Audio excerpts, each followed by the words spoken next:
Okay, well, this has been a really nice layup. Things went along really well. The masking tape there is to hold the really tight area where the wrinkles, if they're gonna happen, usually do happen, especially where some of the fabric gets hung up on the yoke that where the orbiter tube is.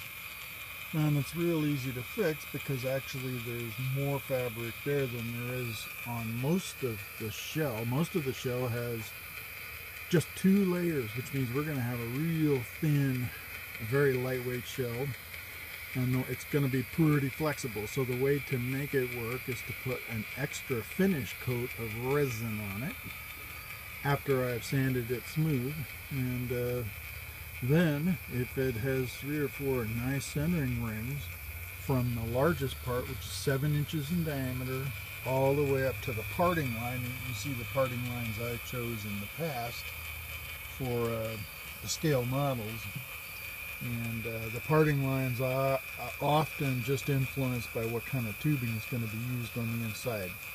So I have available dozens of different sizes of tubes, yards, miles of tubing. It's we have a lot of tubes here, so what I'm going to recommend my client do is put a larger tube, like maybe a 3-inch heavy duty, heavy walled tube down here, put a coupler in here, and then have this step down to a 38 millimeter tube right here, which is where whatever nose cone or whatever an orbiter on a scale model would go. So we don't know what he's going to do. He calls it Avon Braun, and that's because my iPhone tends to correct Von, as in Von Braun, into Avon, and it does it all the time. So it's Avon Braun now. Anyway, there's the shell, the heavy one that was made with the fiberglass mat seen there, the roll. And this is the very light one. You can see the fabric, and it's going to be nice. You can see where the overlaps are, and it worked out pretty well. Almost no wrinkles or bubbles, and you can always vacuum bag this stuff, and that works pretty well. But I have not set up to do it, even though I have nice vacuum cleaners, and it will work pretty well with that. But this is just a regular hand layup, and soon I can turn the rotational, the rotor lathe off and just let it sit by itself.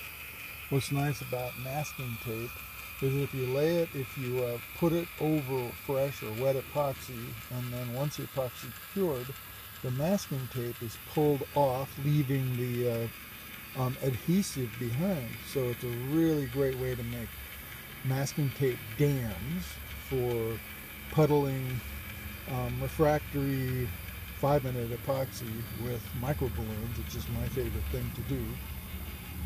It's a great way to repair zippers in tubing, which I've shown so many people how to do. Also, you can smooth out excess epoxy into a nice smooth surface that can be sanded down, as in repairing nose cones and other, airframes.